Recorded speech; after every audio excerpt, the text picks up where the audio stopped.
Pengguna kendaraan bermotor di Jabodetabek adalah yang paling rakus mengonsumsi bahan bakar bersubsidi.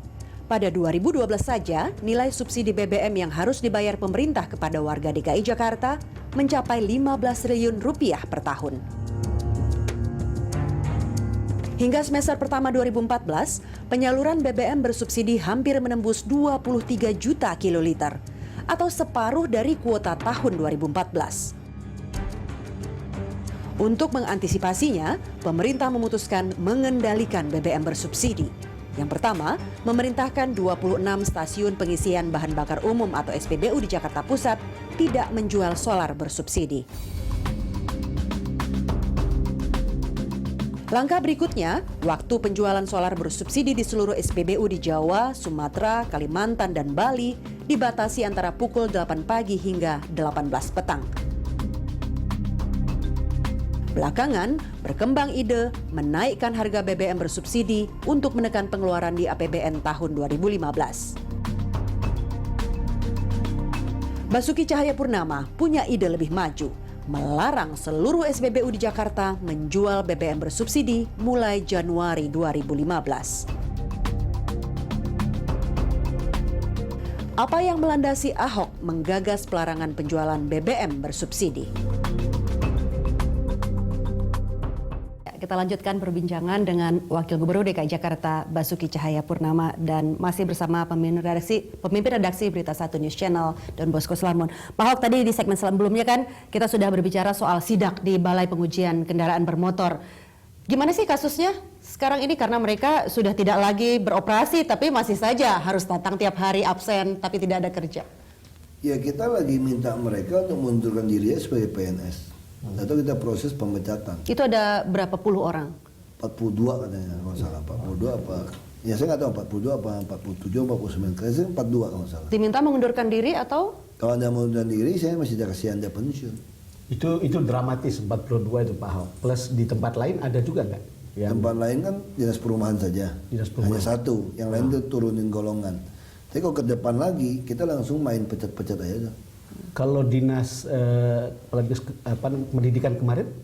Ya, ada juga yang nyolong itu. Tapi saya sudah minta dinas pendidikan untuk lakukan pemeriksaan, sampai sekarang dia masih proses. Nah, saya tidak tahu dia berani pecat atau tidak. Sebetulnya saya juga pengen lakukan pemecatan. Nah, udah bertahap saja. Saya lagi minta dia ambil data, itu banyak sekali kartu Jakarta Pintar yang mereka nyolong. Nama anak itu diganti-ganti berapa nama, ATM-nya dia yang tarik. Nah, ini juga ICW yang bantu kami temukan. Nah, nanti juga di dinas kebersihan juga pasti ada pemecatan asal mereka berani saksi. Dia banyak sekali PHL yang kerja ditodong dimintain duit. Alasan dia nggak masuk, uang nggak masuknya itu dimintain dikantongin. Memang orang ini nggak masuk, jadi dikantongin, kan kita kirim di depan. Ya kecil-kecil itu masih terjadi, tapi bagi saya bukan soal uang kecilnya.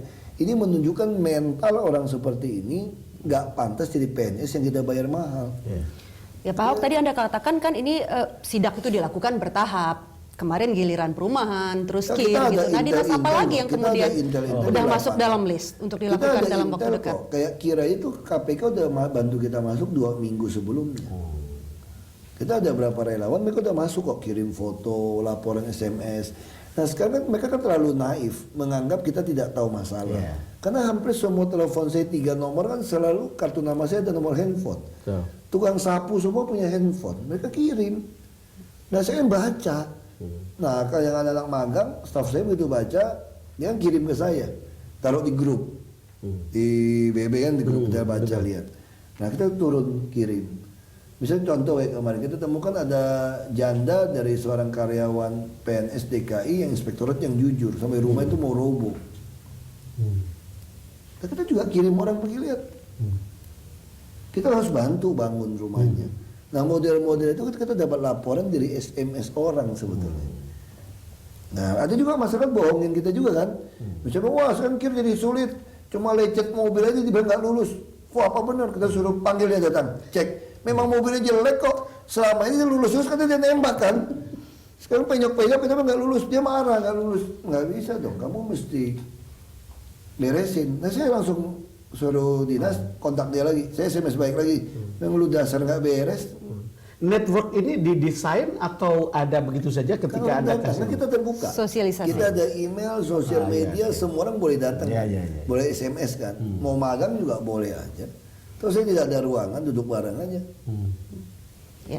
Pak Ahok, tadi kita sempat menyinggung untuk menegakkan keadilan, Anda katakan begitu. Salah satu program yang akan segera Anda lakukan awal tahun depan itu adalah membebaskan Jakarta dari BBM bersubsidi. Nah, memang sudah urgent atau semendesak itukah harus Kalau dilakukan? kita bicara jujur, di Jakarta ini ya, khusus Jakarta, yang pakai bensin itu siapa sih sebetulnya? Betul. Ya kan, kalau Anda merasa, kalau Anda tinggal di luar kota, ya Anda isi di luar saja. Nah kalau di Jakarta gimana? Naik bus, saya siapkan bus. Nah saya malah mau kasih bus tingkat gratis. Saya lagi mau order lagi 100 unit. Tambah lagi sumbangan swasta bisa 30-an unit. Saya bisa bikin tiap 10 menit keliling di jalur lambat dengan dek yang rendah seperti itu. Anda tidak ada alasan. Tapi bagaimana kemudian Anda meyakinkan kami bahwa cara ini manjur untuk menyelesaikan masalah? Ya, nggak usah yakinkan, udah jalan juga lu ribut pasti. Jadi kamu juga ribut. Kita tinggal baca komentar aja sekarang. Yang nyela kita berapa banyak nih? Rata-rata ngerti kok, begitu saya ikutin bahwa kenapa mesti cabut. Bayangin APBNP kita 350T, subsidi udah lebih gede dari itu, kan lucu.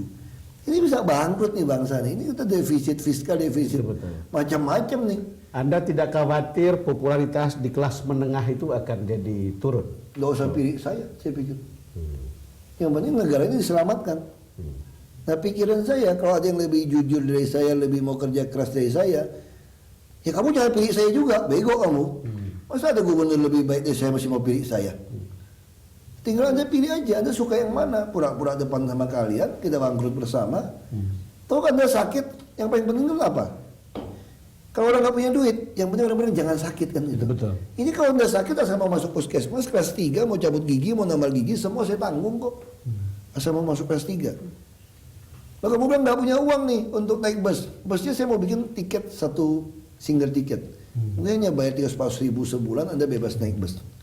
Maka kita bentuk PT Transportasi Jakarta. Seperti tiket atau karcis Ya, Jadi terusan. dia itu kayak stripen, kalau di Belanda itu kartu itu bisa di... Ya, dan tiket kenapa kita suruh pakai e-ticketing kita paksa? Hari ini paksa, pasti ribut nih komentar orang nih. Kamu kalau nggak mau beli e-ticketing, kamu nggak boleh naik bus. Koridor 1 kami uji coba, kita tambah banyak. Nah, kalau nanti gimana? Sekarang pengaturan bus kan begini. Sore atau jam yang kosong, bisa jam 2 atau jam 10, bus kan kosong. Kita sebetulnya bisa berangkat jam 10, tau nggak? Kalau kita naik bus, kenapa kita nggak mau naik bus? Karena busnya nggak lewat. Busnya nggak mau, kalau nggak ada penumpang rugi. Atau kalau dikit dia turunin, suruh gabung di belakang. Kenapa? Karena dia bayarnya kan per orang. Nah, makanya kami mau rubah dengan membentuk PT Transportasi Jakarta. Nanti semua bus di Jakarta itu jalan aja terus tiap 10 menit. Jadi dia sirkuler. Kami bayar rupiah per kilometer. Nah, sehingga nanti orang yang naik bus akan mikir nih, kalau saya bisa jam 2, kenapa saya mesti sore-sore? Dan juga kelihatan kan, oh yang jam 2, jam 10 ini agak sepi penumpangnya.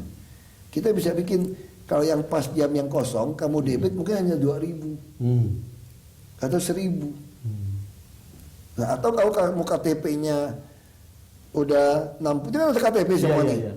Udah 60 tahun ke atas, udah kategori lansia pensiun, kamu tempel pun ke bus, nggak bayar, nggak dipotong. Nah saya bisa lihat nih, orang tua ini naik bus berapa kali, kerja apa enggak. Ini tuh menolong mereka. Jadi kontrolnya itu semua di bank. Nah itu yang mau kita lakukan. Nah, orang pasti marah. Ya sama seperti orang tua sama anak. Saya bilang, raja hutan, singa sama macan itu, nggak ada sejarahnya mereka makan anak sendiri. Begitu buas. Mana ada sih pemerintah pejabat yang pengen rakyatnya mati? Kita tutup pengen semua baik, cuma pasti salah paham orang tua dan anak bisa terjadi. Ya sudah, kalau sampai salah paham, paling sial juga nggak dipilih lagi, istilahnya orang politik kan. Istilahnya Bung Karno nih di filmnya Hanung gitu.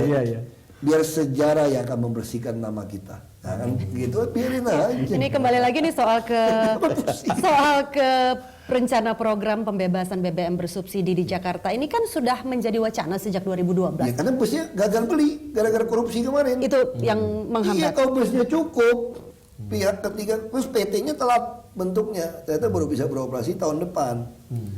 Nah kalau bus, jadi Anda melarang orang, anak kecil juga kalau dilarang nggak ada penjelasan marah orang. Iya. Kalau ini kan jelas, Anda nggak punya duit, ya naik bus. Kalau sekarang coba lihat pegawai-pegawai kantor keluar di gedung-gedung kantor Kuningan semua. Makan siang yuk, wah happy bawa mobil semua. Bensin murah, parkirnya murah. Coba kalau udah pakai parkir meter, kok ketok lo mahal-mahal. Kalau kamu naik bus, gembira-gembira di bus saja. Ya. Pak Ahok, Tapi apakah menarik memang ya. menarik betul itu untuk merekayasa cara hidup warga kota ya. Jadi untuk dari naik mobil menjadi naik bus, lalu kemudian itu tadi mereka akan menggunakan Kami parkir juga akan termahal. membangun light rail transit. Kita mau ya beauty contest kan pada pemilik properti, sehingga jaringannya bisa kayak Chicago. Jadi semua di rute service itu ada kereta api yang layak. Nah itu tadi keuntungan dari si pengembang itu, dia bisa gabung ke tokonya, ke gedungnya jadi toko, parkirannya juga sama. Nah saya mau serentak bangunnya, bukan pakai duit kami, pakai duit dia. Kamu punya hak properti 30 tahun sampai 50 tahun. Terus kereta kasih pada kami. Nah, itu tadi ada katakan akan menambah 100 bus, itu cukup? Cukup kalau untuk sekedar untuk ada sumbangan lagi 30-an. Kan kita cuma pengen dari kota Monas, Monas sampai ke Sudirman, Blok M, terus dari Bundaran HI sampai Tanah Abang, terus Kuningan, lapangan sampai Kasablanka, Gatot Subroto, Selipi. Jadi kan semua yang pusat macet ini, terus motor saya larang, karena 3 sampai 5 orang mati nih per hari ini. Motor akan dilarang. Nggak boleh. Dan jalur itu juga saya kenakan IRP. Oh, iya. Supaya apa? Cemplung duit masuk terus. Kan saya subsidi. Silang dong. Betul. Nah, kalau Don Bosco merasa 25.000 murah, saya lewat aja. Saya tinggal hitung di komputer.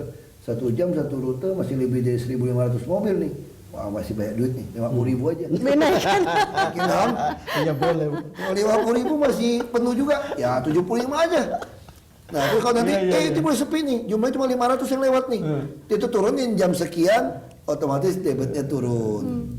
Jadi nanti harga akan bergantung kepada kepadatan Iya, lalu karena lintas. tujuan kita kan bukan soal uang. Rekayasa lalu lintas. Kalau kita uang, kita nggak mau tahu sepi kayak tol kan. Ya. Makanya tol itu kurang baik. Saya kurang suka tol sebetulnya. Karena tol ini secara bisnis maupun BUMD, BUMN, dia mesti bayar pajak penghasilan kan. Betul. Harusnya pemerintah ke depan waktu duit, kalau APBD udah capai di atas 100 triliun nanti, semua jalan layang itu saya mau bangun sendiri pakai APBD DKI. Nggak pakai tol, tapi lewat situ aku kenakan IRP. Iya. Jadi tiap kali lewat tung masuk dia terus. Kaya DKI kan. Jadi jalan Jadi- layang non tol. Tapi bayar IRP. Jadi orang-orang yang punya mobil kaya silakan lewat melayang-melayang di atas nggak apa-apa, bayar lu. Jadi nanti Yang besarannya pakai akan ditentukan plastiknya oleh Tagihannya pengguna biasanya mobil. akhir bulan. Nggak tagih langsung di debit Langsung bank. di debit Di ya debit. bang. Begitu lewat debit bank, kaya kita DKI. Tahu gitu. Ya kan, kenapa pusing gitu kan? Dapat duit itu bangun lagi jalan, bangun lagi. Mana yang Jadi perlu bolehkah orang. kita berharap dengan program-program itu Jakarta nanti tidak akan macet lagi 2-3 tahun ke depan? Logika pasti bisa di atas, kalau macet tetap pasti macet. Tapi kalian punya solusi naik kendaraan umum yang tidak macet. Ada kereta tidak macet, sama kayak jalur busway. Ada pengusaha marah-marah sama saya kan. Saya naik Lexus, kenapa nggak boleh pakai jalur busway? Kamu tahu nggak saya bayar pajak berapa? 28 juta nih. Masalahnya bos, kalau kamu pindah ke bus itu 60-80 Lexus digarasikan soalnya. Kan pindah satu bus. Betul. Nah jadi prinsip Jakarta boleh macet, tapi jalur busway nggak boleh macet. Ya tadi ada bekas PPKP ketemu saya dari Blok M. Macet, gimana caranya? Dia parkir di Blok M, dia pilih naik Transjakarta. Cepet. Cepat, 20 lebih menit cepat. udah sampai. Nah dia nunggu masih lama, kenapa? Kadang-kadang masih kejepit macet kan, orang masih nyolong masuk ke jalur busway. Nah sekarang saya udah pakai cara, mau masuk lagi, kalau kita udah pakai CCTV, aku mau kenakan tilang biru. Nah sekarang kalau parkir sembarangan nih, kita udah ketemu rumusnya, parkir sembarangan. Gak usah pakai sidang-sidang pengadilan, pusing. Kau derek aja mobil Anda. Nah ini derek berbayar Derek itu kemana tadi ya. tadi dibawa? Derek ke tempat parkir yang selayaknya. Tapi ada ongkos derek 500.000 dan ada store ke bank. Kita Artinya ini dulu lagi siapkan menunya di Bank DKI. program cabut pentil itu tidak efektif. Tidak efektif kan? Kayaknya orang Jakarta tuh mau apa kayak mau pentil kayak apa kayak. Yang penting duit. Orang Jakarta kereta api nih, 150.000. kalau denda mati satu, nggak ada yang takut tuh orang. Coba kalau nginjak lintasan kereta api kena denda final 150.000, nggak ada yang mau lewat lagi tuh. Saudara yang mati pun dia nggak peduli, besok lewat lagi tuh, mati lagi tuh kereta api. Itu tadi, jadi memang semua tuh akhirnya duit, cara menghukum orang. Kayak Singapura juga sama. Itu betul. Singapura kenapa orang nggak ngeludah sembarangan, buang permen karet sembarangan? $500 mau nggak? Itu betul. Coba sampai ke Batam, buang ludah sembarangan ya kurang ajar, buang sampah sembarangan. Padahal orangnya orang-orang yang sama. Orang yang sama. Karena nggak ada denda.